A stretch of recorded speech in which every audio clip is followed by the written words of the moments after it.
चाहिए, ये युद्ध खत्म हो, जो कि विश्व के लिहाज से जरूरी भी है। अब कौन कौन से वो लीडर्स हैं जो कि यूक्रेन के समर्थन में है जेलेंस्की के साथ में, यूरोपियन लीडर्स जो हैं वो आप जान लीजिए।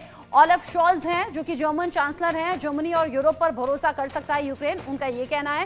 फ्रांस के राष्ट्रपति इमैनुअल मैक्रों जो कह रहे हैं रूस हमलावर है, पीड़ित यूक्रेन को हमारा समर्थन है, यानी कि पीड़ित यूक्रेन को उन्होंने कहा है। साथ ही साथ ब्रिटेन के पीएम जिनसे मुलाकात की कई तस्वीरें अभी वायरल हो रही हैं, कीर स्टारमर, यूक्रेन के लिए हमारा अटूट समर्थन बरकरार है, बड़ी मदद की है अभी यूक्रेन की उन्होंने। साथ ही साथ पेड्रो सांचेज हैं जो कि स्पेन के पीएम हैं, जेलेंस्की के साथ स्पेन खड़ा हुआ है, ये सीधे तौर पर उन्होंने कहा। इसके अलावा डोनाल्ड टस्क हैं जो कि पोलैंड के पीएम है, शांति में रुकावट रूस है और हम यूक्रेन के साथ। इसके अलावा डिक स्कोफ भी हैं जो कि डच के पीएम है, यूक्रेन के साथ खड़े होने की बात कर रहे हैं, कह रहे हैं नीदरलैंड हम जंग का अंत चाहते हैं। और यहाँ नॉर्वे के पीएम है जोनास गेयर स्टोरे जो कि कह रहे हैं जेलेंस्की पर तीसरा विश्व युद्ध शुरू करने का आरोप ठीक नहीं है। अलग अलग नेता हैं, अलग अलग देश हैं जो जेलेंस्की के समर्थन में आ गए हैं और अब बड़ी बात यह है कि व्हाइट हाउस में मुलाकात हो गई है। अब ब्रिगेडियर दत्ता, यहां अलग अलग देश, राष्ट्र प्रमुख जेलेंस्की के समर्थन में साफ तौर पर आते हुए नजर आ रहे हैं। कुछ तो ये कह रहे हैं कि हमारा ये सपोर्ट आखिर तक रहेगा, लेकिन क्या कभी युद्ध खत्म होगा? अभी आसार तो लग रहे थे, लेकिन जैसे डोनाल्ड ट्रंप के तेवर हैं और जैसे रूस को सपोर्ट कर दिया है, थोड़ा कम लग रही है गुंजाइश। क्या हो सकता है? देखिए, इन देशों ने जिस तरह से सपोर्ट किया है, तो ये एक जेलेंस्की के लिए बड़ी ही पॉजिटिव न्यूज़ है और खासकर यूक्रेन देश के लिए काफ़ी एक सॉलिडारिटी का संकेत है। लेकिन अगर आप देखें, क्योंकि एक वॉर को अगर सपोर्ट करना, क्योंकि ज़्यादातर ये जो इकोनॉमीज़ हैं इनकी अपनी भी जो माली हालत है वो कोई बहुत ज़्यादा संतोषजनक नहीं है। और इंग्लैंड देखिए खुद रिसेशन से जूझ रहा है और भी कई उसके इकोनॉमिक क्राइसिस हैं।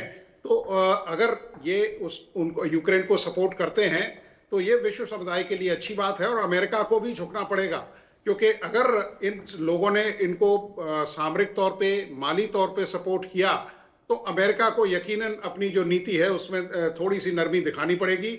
और ये जो युद्ध है, क्योंकि अब फुल स्केल वॉर तो नहीं रहेगा, लेकिन स्कर्मिशेस या जो long term engagement, long range engagements हैं उन पे यूक्रेन भी रहेगा। यूक्रेन जिटर पार्टीज वगैरह भेज सकता है, तो Ukraine has got nothing to lose. और अगर ये युद्ध थोड़े दिन और चलता है तो यकीनन इसमें रशिया की जो इकोनॉमी है, क्योंकि वहां भी उसकी भी काफी इकोनॉमिक तौर पे काफी ड्विंडलिंग हुआ है उसकी इकोनॉमी में, तो मुझे नहीं लगता कि वो भी इसको सपोर्ट कर पाएगा। और रही बात जो ईस्टर्न यूक्रेन है उसको, तो मेरा अपना विचार है कि यूक्रेन से रशिया उसको छीनने की पूरी कोशिश करेगा और वहीं वो उसको मतलब कंसोलिडेट करके उस एरिया को एक युद्ध विराम की घोषणा कर सकते हैं। लेकिन हाँ, इसमें अमेरिका का रोल अब भी मैं मानता हूं काफी अहम रहेगा। अमेरिका का रोल रहेगा, लेकिन अमेरिका और डोनाल्ड ट्रंप सीधे तौर पर ये कह रहे हैं कि पहले अपने बारे में सोचा जाए। बाकी देशों के साथ में अगर वो अपने संबंधों को बेहतर कर भी रहे हैं तो उसमें भी अपना कोई ना कोई मुनाफा या फायदा है।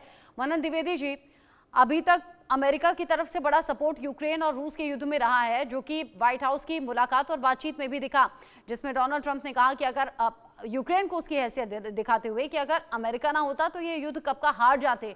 जेलेंस्की ने उस पर तीखे तेवर में ये कहा कि हाँ, रूस भी ऐसा कहता था कि 3 दिन में युद्ध हम हार जाएंगे, लेकिन ऐसा हुआ नहीं। तेवर यहाँ भी बरकरार है, तेवर यहाँ भी बरकरार हैं, दोनों ही साइड जो गर्मी है बातचीत की वो दिखाई दी। अब अलग अलग देश सपोर्ट में आ गए हैं। क्या अब इन देशों की सपोर्ट की वजह से ये युद्ध चलेगा? जी, मुझे ऐसा लगता है कि अमेरिका ने, व्हाइट हाउस ने, जेडी वेंस ने और प्रेसिडेंट डोनाल्ड ट्रंप ने जो बात बोली है और जिस तरीके से आर्म ट्विस्टिंग की है पब्लिकली, ग्लोबली, अमेरिकन मीडिया के सामने और ग्लोबल मीडिया के सामने जेलेंस्की की, वो एक तरीके का रिटोरिक थी, बड़बोलापन था ट्रंप साहब का और एक तरीके का वर्बियस था, बड़ी भाषा थी, लाउड भाषा थी। पर फिर भी हमें समझना चाहिए कि अमेरिका की पुरानी विदेश नीति में और जो कंटेम्पररी विदेश नीति है उसमें काफी